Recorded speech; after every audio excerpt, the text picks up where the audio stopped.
Hello everyone, welcome to Quarks and Cuties. In today's lecture, we will discuss about electrostatic force. हमने पिछले videos में देखा था charge क्या होता है, चार्ज की प्रॉपर्टीज क्या होती है और चार्ज कैसे अराइज होता है। आज के इस वीडियो में हम डिस्कस करने वाले हैं इलेक्ट्रोस्टैटिक फोर्स के बारे में। तो आइए स्टार्ट करते हैं।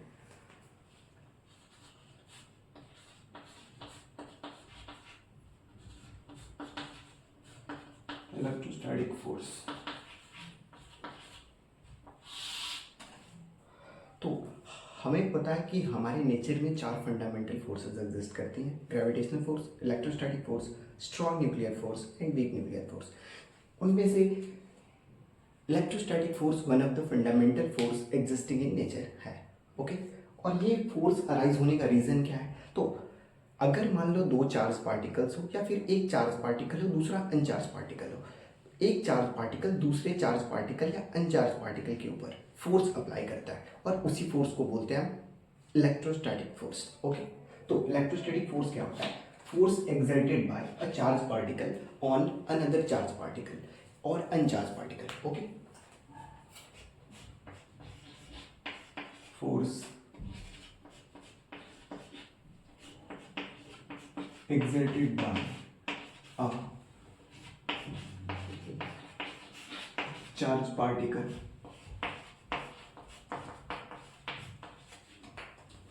on other particles having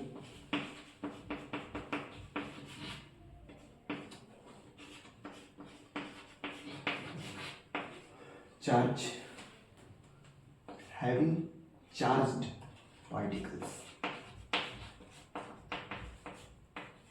ठीक है, तो इलेक्ट्रोस्टैटिक फोर्स क्या होता है? एक चार्ज पार्टिकल अगर दूसरे चार्ज या अनचार्ज पार्टिकल के पास भी चार्ज्ड पार्टिकल्स होते हैं। कैसे?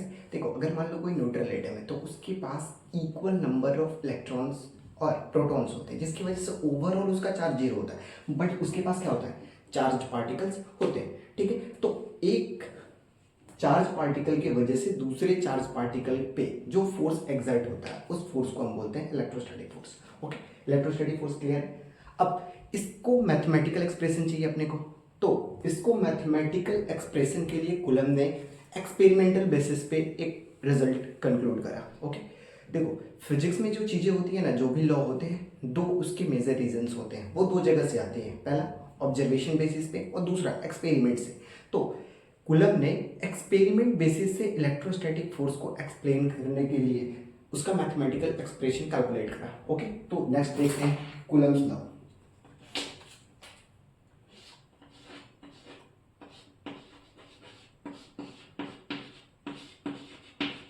Coulomb's law.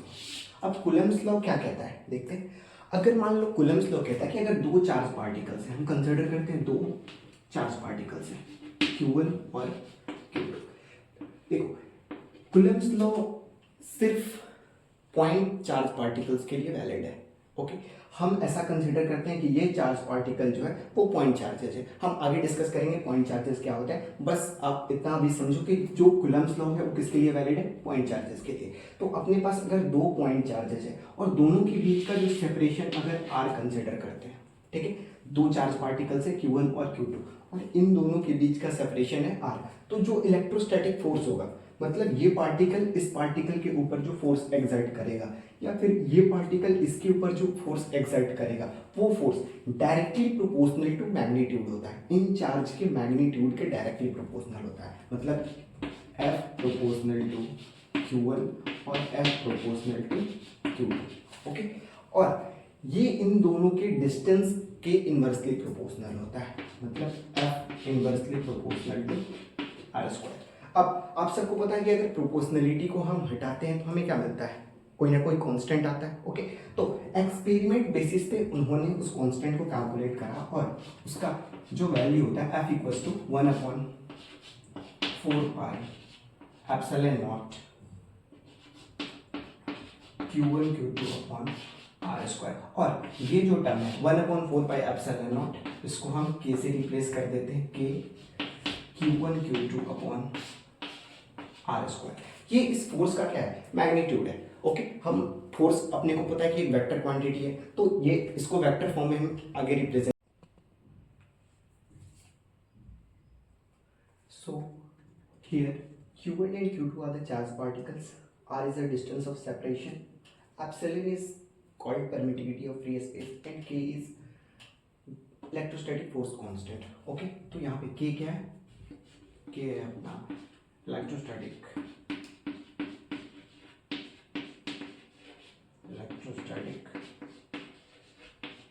force constant.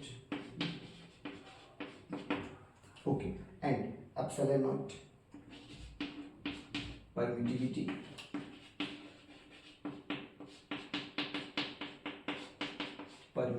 of free space और वैक्यूम भी बोल सकते हैं।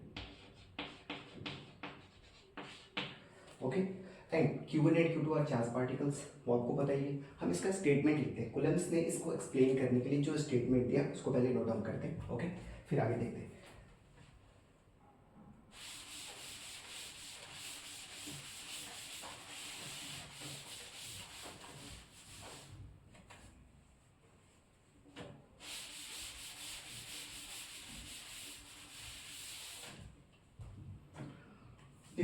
कूलम्ब ने बोला कि अगर दो चार्ज पार्टिकल Q1 Q2 को r डिस्टेंस से सेपरेट करते हैं तो उसके ऊपर एक चार्ज पार्टिकल दूसरे चार्ज पार्टिकल के ऊपर जो फोर्स अप्लाई करेगा वो फोर्स कितना होगा 1/4 pi epsilon naught Q1 Q2 upon r square के इक्वल होगा, और 1/4 पाई एप्सिलॉन नॉट को हम K भी लिख सकते हैं। ओके, तो कूलम्ब्स लॉ का स्टेटमेंट क्या होगा?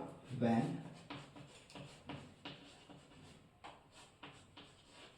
To charge particle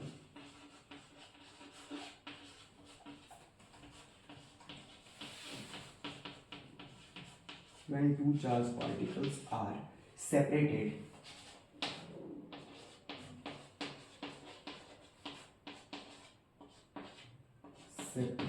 by a distance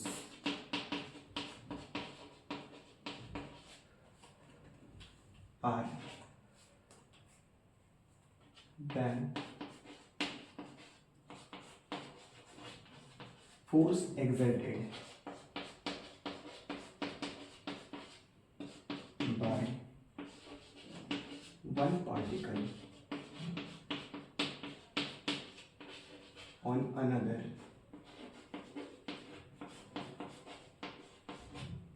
is directly proportional to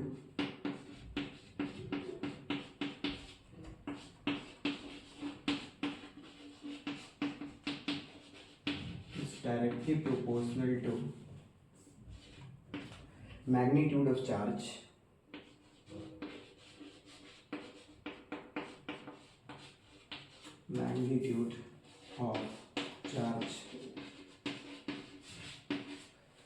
and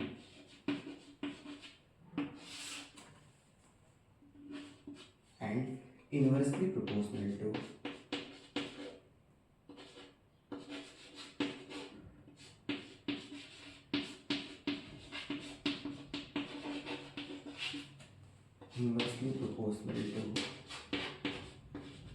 square of distance between them.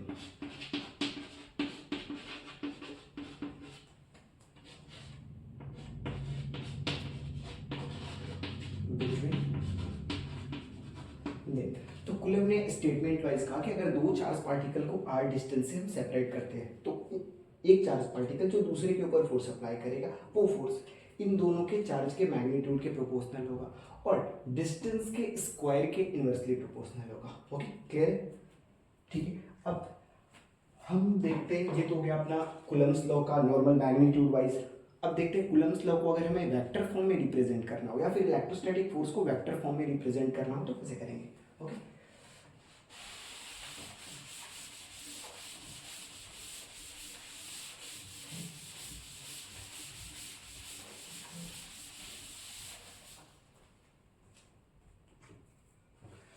एक दो और पॉइंट्स देख लेते हैं। फोर्स अपना क्या है? F equals to K Q1 Q2 upon R square. Okay, या फिर ये किसके इक्वल है?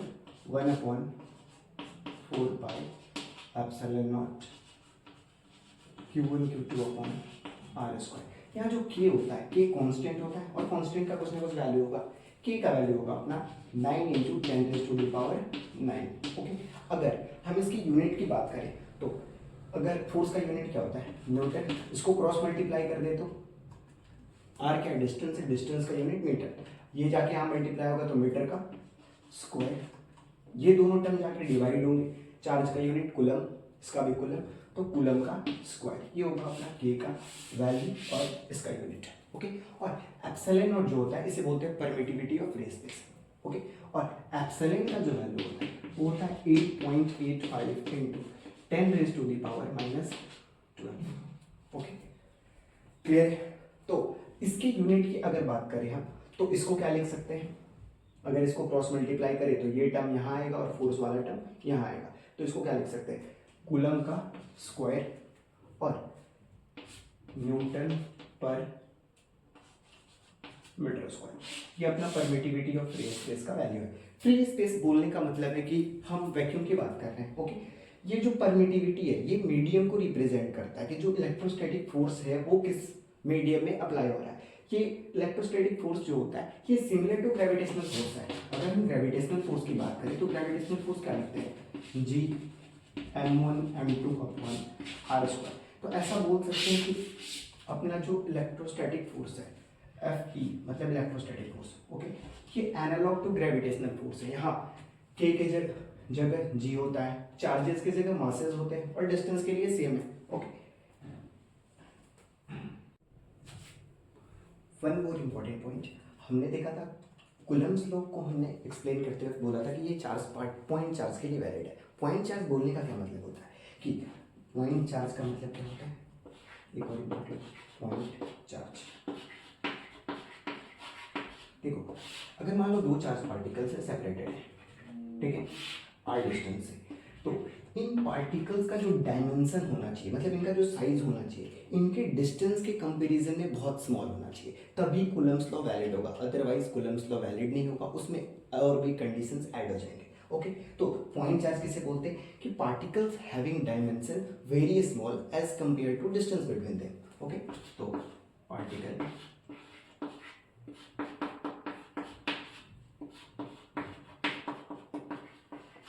having dimension very small as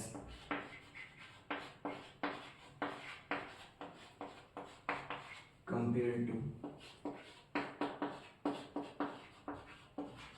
distance between them, ठीक है। तो कूलम्स लॉ पॉइंट चार्ज के लिए वैलिड है। और पॉइंट चार्ज किसे बोलते हैं कि ऐसा चार्ज पार्टिकल्स जिसके डायमेंशन उसके डिस्टेंस के कंपैरिजन में बहुत स्मॉल हो उसे बोलेंगे पॉइंट चार्ज, ओके। तो अपना ये हो गया। इसके बाद हम देखते हैं, आपसे देखो इंपॉर्टेंट क्वेश्चंस क्या पूछे जाते हैं नीट में एक दो बार, या फिर जेई में आप देख सकते हैं, या फिर किसी भी स्टेट इंजीनियरिंग एंट्रेंस एग्जाम में आप देख सकते हैं कि इसके डायमेंशंस आपसे पूछ लिए जाते हैं डायरेक्ट, या फिर डायरेक्ट यूनिट पूछ ली जाती है आपसे। तो इसको आपको क्या करना है, फंडामेंटल यूनिट्स के टर्म में इसको रिप्रेजेंट करके हम इसके डायमेंशंस बता सकते हैं, ओके। और ये इलेक्ट्रोस्टैटिक फोर्स क्या है, फोर्स एक वेक्टर क्वांटिटी होता है। तो देखते हैं इसका वेक्टर रिप्रेजेंटेशन कैसे होता है, okay. Vector form of Coulomb's law या फिर electrostatic force,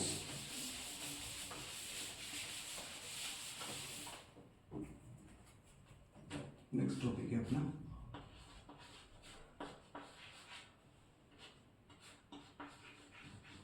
vector form of Coulomb's law.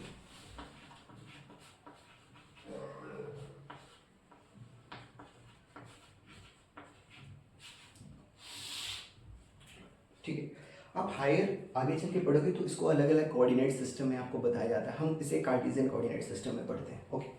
तो हम कंसिडर करते हैं कि कोई कार्टेशियन कोऑर्डिनेट सिस्टम है, ये अपनी एक्स एक्सिस, ये वाई एक्सिस, ये जेड एक्सिस, ओके। कोई चार्ज पार्टिकल्स हैं, दो चार्ज पार्टिकल्स हैं, एक Q1 और एक Q2, ठीक है। ये ओरिजिन है, ओरिजिन से इसका डिस्टेंस है R1 और इसका डिस्टेंस है L2, ओके। हमें ये बताना है कि ये Q1 charge particle Q2 charge particle पे कितना फोर्स एक्सर्ट करेगा। ओके, तो ये हो गया अपना फोर्स एक्सर्टेड बाय या force on particle two due to one. देखो अगर हम F21 लिखते हैं इसका मतलब force exerted on particle two due to one, on due to, ठीक है, ये फोर्स होता है। अगर इसको वेक्टर फॉर्म में लिखें तो हमें जो ये डिस्टेंस लेना पड़ेगा, इसे भी वेक्टर फॉर्म में लेना पड़ेगा। अगर इसका पोजीशन वेक्टर r1 है, इसका r2 है, तो इसको हम क्या लिख सकते हैं, r12 वेक्टर। और हमने कंसिडर करा दोनों चार्ज पार्टिकल्स पॉजिटिव है, तो हमने पढ़ा था चार्ज पार्टिकल्स अगर लाइक हो तो क्या होता है, उनके बीच रिपल्सन होता है। तो ये चार्ज पार्टिकल इसको अपोजिट डायरेक्शन में फोर्स एक्सर्ट करेगा, तो जिस डायरेक्शन में फोर्स एक्सर्ट करेगा उस डायरेक्शन को हम कंसिडर करेंगे। ओके, तो F12 को हम क्या लिख सकते हैं, K Q1 Q2 upon distance कौन सा कंसिडर करेंगे, R12 का स्क्वायर। ओके, R12 के मैग्नीट्यूड का स्क्वायर इनटू इसका डायरेक्शन कौन सा होगा, जिस डायरेक्शन के अंदर फोर्स होगा वही डायरेक्शन होगा। इस डायरेक्शन को यूनिट वेक्टर के टर्म्स में हम क्या लिख सकते हैं, R12 कैप। तो किस डायरेक्शन के अलोन होगा, R12 कैप के अलोन होगा। अब वेक्टर से हम इसका डायरेक्शन कैलकुलेट कर सकते हैं। देखो ये एक वेक्टर है, दूसरा वेक्टर ये है और तीसरा वेक्टर ये है। तो दो टेल और दो हेड के बीच में जो फॉर्म होता है वो क्या होता है, रिजल्टेंट होता है। हमें पता है ट्रायंगल लॉ से हम इसे क्या लिख सकते हैं, R2 equals to R1 plus R12। Okay, और हमें क्या चाहिए, R12 वेक्टर का मैग्नीट्यूड चाहिए। तो यहां से R12 को क्या लिख सकते हैं, R12 vector equals to R2 minus R1। Okay, vector form में। और इसका अगर मैग्नीट्यूड लिखे तो क्या लिख सकते हैं, magnitude of R2 minus R1। Okay, हम इसको यहाँ रिप्लेस कर देते हैं। R12 का क्या है, स्क्वायर है, तो इसको लिख सकते हैं K Q1 Q2 upon R2 minus R1 का स्क्वायर इनटू, हमें पता है यूनिट वेक्टर को क्या लिखते हैं, वो वेक्टर डिवाइडेड बाय उसका मैग्नीट्यूड, यानी इसको लिख सकते हैं R2 minus R1 upon R2 minus R1 का मैग्नीट्यूड। इसको लिख सकते हैं further K Q1 Q2 upon R2 minus R1 raise to the power 3 into R2 minus R1। ठीक है, ये हो गया अपना क्या, electrostatic force in vector form. Okay, एक और इंपॉर्टेंट चीज, R12 वेक्टर, इसका अगर अपोजिट डायरेक्शन हम कंसिडर करें तो इसको क्या लिख सकते हैं, R21 वेक्टर। और आपको यहाँ से दिख रहा है पैरेलल वेक्टर है, इक्वल मैग्नीट्यूड है, तो यहाँ से R2 क्या होगा, R21 equals to negative of R12। Okay, बाकी तो सारे टर्म्स सेम होंगे। तो यहाँ से हम ये, अगर हम यहाँ से ये कंक्लूड करें कि ये इसका जस्ट अपोजिट होता है। ओके, तो हम यहाँ से क्या लिख सकते हैं कि F21 वेक्टर जो होगा वो नेगेटिव ऑफ F12 वेक्टर होगा। ओके, मतलब जितना ये चार्ज पार्टिकल इस पर फोर्स अप्लाई करेगा, सेम अमाउंट में ये इसके ऊपर भी फोर्स अप्लाई करेगा, लेकिन इसका डायरेक्शन क्या होगा, जस्ट अपोजिट होगा। ओके, तो ये हो गया अपना vector form Coulomb's law. Okay, clear है सबको, इसके आगे देखते हैं।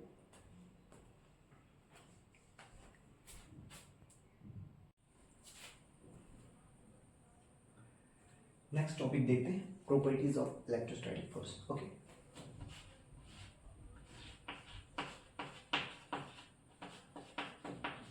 Properties of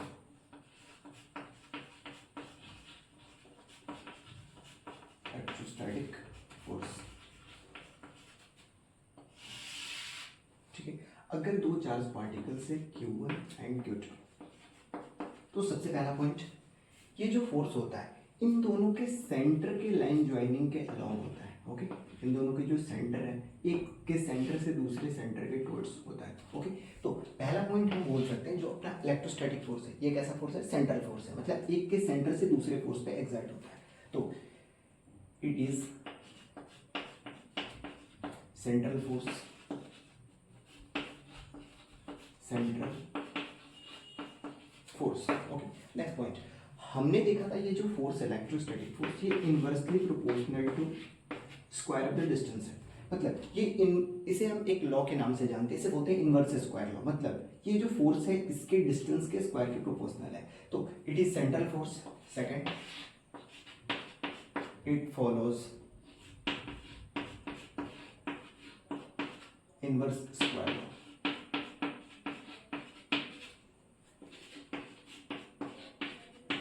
inverse square law. Okay, third point ये है कि इनवर्स स्क्वायर लॉ को फॉलो करता है। थर्ड पॉइंट ये है कि ये कंजर्वेटिव होता है। कंजर्वेटिव बोलने का मतलब अगर इस चार्ज पार्टिकल को 1 पॉइंट से 2 पॉइंट लेके जाए, कंजर्वेटिव फोर्स वो फोर्स होता है जिसका वर्क डन पाथ इंडिपेंडेंट होता है। मतलब ए पॉइंट टू बी पॉइंट ले जाने में वो पाथ पे डिपेंड वर्क नहीं करता है, सिर्फ इनिशियल और फाइनल पोजीशन पे डिपेंड करता है। तो ये क्या है, it is conservative force. It is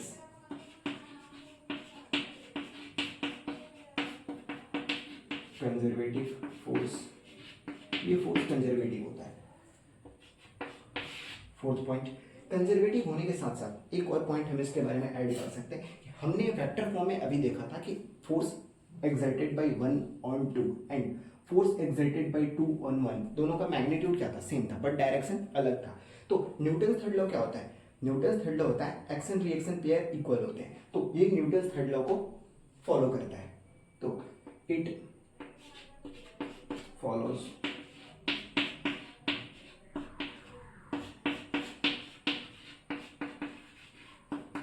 Newton's third law. एक और इंपॉर्टेंट पॉइंट कि जो इलेक्ट्रोस्टैटिक फोर्स है ये यूनिवर्सल फोर्स नहीं है। यूनिवर्सल फोर्स क्यों नहीं है, यूनिवर्सल बोलने का मतलब ये हर कंडीशंस में वैलिड होना चाहिए, यूनिवर्सल का मतलब। लेकिन जो अपना इलेक्ट्रोस्टैटिक फोर्स है ये यूनिवर्सल नहीं है। यूनिवर्सल क्यों नहीं है, क्योंकि ये सिर्फ पॉइंट चार्ज के लिए वैलिड है। अगर हम चार्ज के साइज को इंक्रीज करते हैं तो उसमें अदर फैक्टर्स इंक्लूड हो जाते हैं। तो ये किसके लिए वैलिड है, पॉइंट चार्ज के लिए, और ये यूनिवर्सल इस रीजन से नहीं है। तो it is not a universal force, it is not a universal, it is not universal. बस ये यूनिवर्सल नहीं है, मतलब ये हर जगह वैलिड नहीं है हर एक कंडीशन में। नेक्स्ट 6 पॉइंट, इसका जो मैग्नीट्यूड होता है इलेक्ट्रोस्टैटिक फोर्स का, इसका मैग्नीट्यूड ग्रेविटेशनल फोर्स के कंपैरिजन में ज़्यादा होता है। तो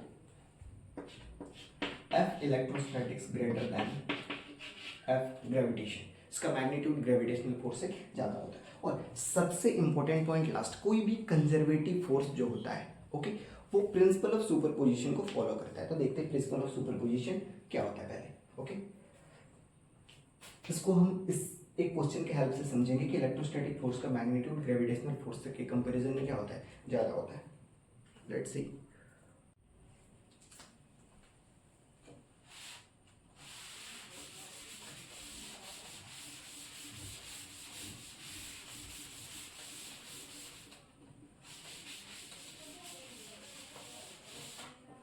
तो 7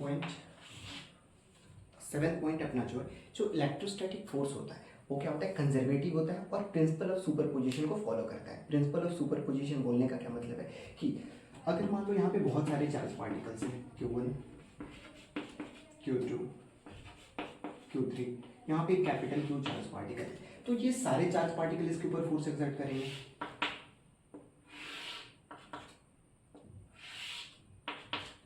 ठीक है, तो प्रिंसिपल ऑफ सुपरपोजिशन का मतलब होता है कि एक चार्ज पार्टिकल जो दूसरे चार्ज पार्टिकल के ऊपर फोर्स अप्लाई करता है वो बाकी चार्ज पार्टिकल के प्रेजेंस से इंडिपेंडेंट होता है। ओके, तो इट फॉलोज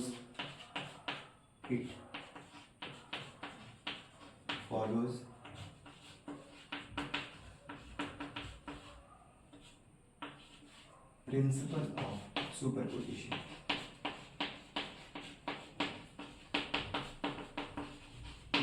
सुपरपोजिशन। इसका क्या मतलब है कि force exerted by one charge particle on another is independent of presence of other charge particle.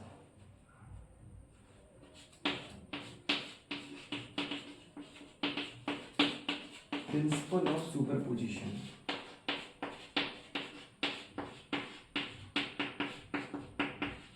states that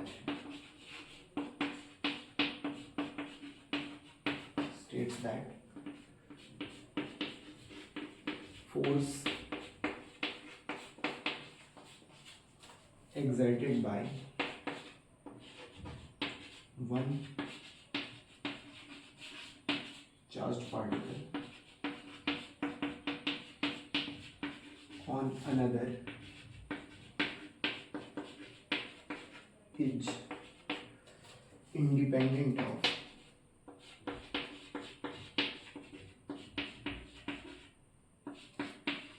presence of other charged particle.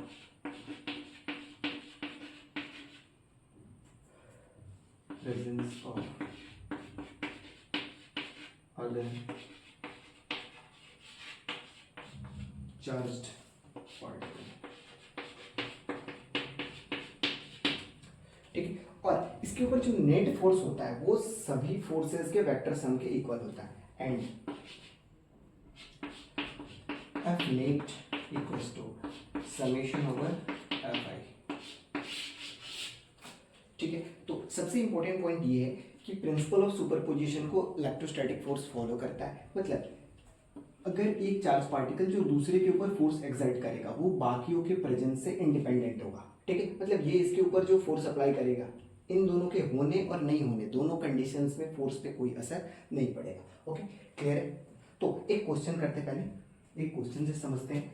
हमने अभी डिस्कस करा था कि जो अपना इलेक्ट्रोस्टैटिक फोर्स है वो ग्रेविटेशनल फोर्स के कंपैरिजन में क्या होता है, स्ट्रॉन्ग होता है। देखते हैं कैसे। अगर हम ऐसा कंसिडर करें कि एक इलेक्ट्रॉन है और एक प्रोटॉन है, ठीक है, दोनों 10⁻⁻11 के ऑर्डर से सेपरेटेड है, 10⁻⁻11 मीटर से सेपरेटेड है। ठीक, आप सबको पता है मास ऑफ इलेक्ट्रॉन कितना होता है, 9.1 10⁻⁻31 किलोग्राम, और मास ऑफ प्रोटॉन जो होता है 1.6 इंटू 10⁻⁻27 kg। आपको ये भी पता है इलेक्ट्रॉन का जो चार्ज होता है वो -1.6 into 10⁻⁻19 coulomb and charge of proton +1.6 into 10⁻⁻19 coulomb. Okay, तो हम कैलकुलेट करते हैं दोनों के बीच का इलेक्ट्रोस्टैटिक फोर्स क्या होगा और ग्रेविटेशनल फोर्स क्या होगा। ठीक है, अगर हम देखें F ई इलेक्ट्रोस्टैटिक फोर्स कितना होगा तो उसका वैल्यू क्या होता है, K Q1 Q2 upon R², K 9 into 10⁻⁹, Q1 1.6 into 10⁻⁻19 का स्क्वायर, Q1 Q2 दोनों सेम है और नेगेटिव साइन यहाँ आ जाएगा, अपॉन 10⁻⁻11 का स्क्वायर। ये वैल्यू होगा इलेक्ट्रोस्टैटिक फोर्स का। ग्रेविटेशनल फोर्स, ग्रेविटेशनल फोर्स क्या होता है, G m1 m2 upon R²। G का वैल्यू 6.67 इंटू 10⁻⁻12 इंटू, अगर मास का वैल्यू देखें तो 9.1 into 10⁻⁻31 into 1.6 into 10⁻⁻27 upon distance same 10⁻⁻11 का स्क्वायर। क्लियर है? हम यहाँ से अगर ऑर्डर की बात करें तो 11 2 22 -22 और ये कितना है 9, तो यहाँ पे ऐड हो गया। अगर हम सिर्फ इसके ऑर्डर की बात करें तो 10⁻⁻ ये कितना हो जाएगा 9 प्लस का माइनस का 19 इंटू 2 38 और ये टर्म 11 इंटू 2 22 ऊपर जाएगा तो प्लस हो जाएगा +22, तो ये अप्रोक्स आएगा 10⁻22 प्लस 9 31 और -7।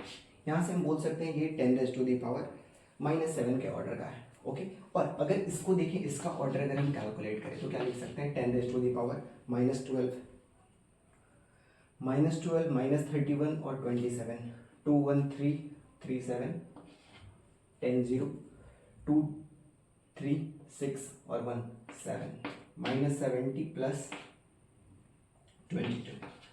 तो यहाँ से अगर हम ऑर्डर देखें तो 10⁻⁴ ये कितना आ रहा है अप्रॉक्स -20 फिट 48, ओके 38 30।